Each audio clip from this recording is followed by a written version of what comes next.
ये मस्जिद के अंदर सहन से मुत्तसिल इलाका है और यही वो जगह है जहाँ अहमद शाह साहब मस्जिद के अंदर बैठते थे।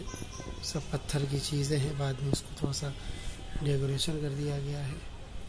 यहाँ पर उनके बैठने की जगह थी मस्जिद में। और ये रास्ता उधर से गया हुआ है पीछे से।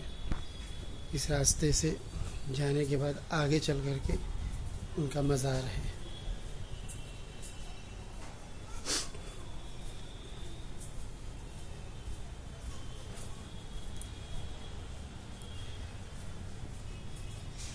ये बिल्कुल पिछला हिस्सा है और मस्जिद का अगला हिस्सा है।